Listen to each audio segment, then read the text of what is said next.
So we've heard a lot from Trump that, hey, with my tariffs, everything's going to be great, and we're going to bring back American manufacturing. We're going to revitalize American manufacturing for the middle class. That's his argument. Now, there's a few problems with that. Number one, Joe Biden actually did that. 800,000 new manufacturing jobs. The CHIPS Act alone was creating 115,000 high-paying manufacturing jobs. He had a real industrial policy to bring back manufacturing to this country, and it was high-end manufacturing, right? It was like high-skilled, high-end manufacturing. So Biden was doing that, and then what did Trump do in response? He froze all the funding for all of the Biden projects that would have delivered hundreds of thousands of high-paying factory jobs. He literally froze the funding for the CHIPS Act, which means 115,000 jobs are no longer coming. So he directly rolled back a lot of high-paying factory jobs that were coming here. Just like in his first term, he ran as the anti-outsourcing guy. Well, he outsourced 200,000 manufacturing jobs in his first term. Okay? So that's the first thing. The second thing is, not only is he killing Biden's progress on this, but his idea to bring back manufacturing is, let's just do tariffs. And then what will happen is, the free market will, on its own, say, oh, we'll save money if we build factories here and hire workers here, so we're just going to bring manufacturing back here. That's the theory. That's what he says. Here's the problem with that. It's not going to happen. The reason it's not going to happen is you can't really revitalize American manufacturing without some semblance of central planning and industrial policy and massive subsidies to prop up the industries that you want to prop up. So think about it. If you're Apple and, you build a whole bunch of shit in China, and then you see the tariffs, are you going to say, oh, I got an idea. I'll move manufacturing to the U.S. where we can't even do all the things that they do, right? Building the factories will take 10 years. Also, the price for the raw materials for the factories just skyrocketed because of the tariffs, because even the raw materials are tariffed. And then on top of that, the amount of money you're going to have to pay a worker here in the U.S. is, 20 times what you're paying a worker elsewhere. And so they just, I don't think people get this. They literally can't do that. In fact, there was an article in Forbes where they said, we'd only be able to create like 1 million iPhones if it was built in the US. And then the prices could be as high as anywhere from $30,000 per phone to $100,000 per phone. So this just stems from a fundamental misunderstanding of economics. If you leave it up to the free market, they're simply not going to bring the jobs back here. But it gets worse. Ready? So that's their theory.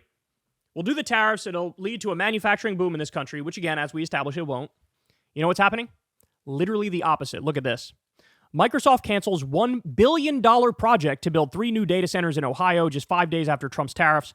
Licking County, Ohio will now lose roughly 1,000 jobs and $150 million per year in revenue for the local economy. 400 to 600 construction jobs and 540 permanent jobs were expected to be created at full operation of 3 new data centers. Microsoft said it abandoned the $1 billion project after careful consideration of the shift in economic forecasting. If the economy improves, the company will continue to evaluate these sites for future projects. In the meantime, Microsoft will still own the land and use it for farming, creating no new jobs. Watch. In just the past 10 minutes, we're hearing from Microsoft as it now halts plans to invest $1 billion here in Central Ohio. The company had planned to build 3 data centers in Licking County, in New Albany, Heath, and Hebron. But now 10 TV is learning those plans have changed. 10 TV's Carla Rogner is live in New Albany with what we're hearing from city leaders. Carla? Yeah, Yolanda, as you said, just 10 minutes ago, a spokesperson for Microsoft told us that the company would not move forward with the 3 data centers here in Licking County. That construction was supposed to start this summer. A spokesperson for the company says that they will continue to evaluate these sites in line with their investment strategy. They sincerely appreciate the leadership and partnership of Ohio government officials and the support of Licking County residents. The spokesperson says they are taking appropriate steps to ensure the land at 2 of those sites can be used for farming. So Trump said the other night, oh, the jobs are pouring back in. The companies are all coming back. They're all coming. It's just a lie. So here's an example of factories going elsewhere. Then there was also, we covered the other day, there was a factory that was going to be built in Georgia. They canceled that. There was another story of, I want to say it was Panasonic, was it? Factory. They said directly to Lutnick, like, hey, dog, just so you know, with any of these tariffs in place, even if they're actual reciprocal tariffs, we can't really afford the factory anymore. We're not doing the factory anymore, right? And then I have yet another one for you. Companies are double-checking their numbers on planned factories or halting them altogether. Trump's tariff announcement threw a wrench into the factory builders' plans and complicates a years-long government effort to reinvigorate U.S. manufacturing. Companies are double-checking the numbers on planned factories or halting them altogether. Tariff-swollen building costs helped to kill a $300 million plastics recycling plant in Erie, Pennsylvania that had been in the works for 4 years. International Recycling Group, helmed by CEO Mitch Hecht, said Thursday it was canceling the factory partly because new duties on material and imported machinery had created expectations of substantially higher project development costs than anticipated. So he cancels Biden's new factories, which were literally in the works, $115,000 for the CHIPS Act, again, $800,000 overall, froze all the funding for all the different pieces of legislation, the infrastructure bill, the CHIPS Act, that all brought back high-paying, good manufacturing jobs, froze all that. Then he does the tariffs. Then they do austerity at home at the same time they're doing the tariffs. So all the factories that were like planning on coming anyway are like, now I can't even afford to build a factory. I'm not even going to build a factory anymore. So what's going to happen is the opposite of what they say will happen with the tariffs. That's what everybody needs to understand. And so it, like, the thing that drives me crazy is it doesn't matter how much evidence you show people, how many facts you show people about how this is it's not going to work out the way that you think it will. They just shove their head in the sand. They just shove their head in the sand. And so I know that Trump, panicking, reversed some of the tariffs, changed the rates to like a flat 10% rate instead of the ridiculously high rates that included the fucking trade deficit with the cockamamie theory they came up with.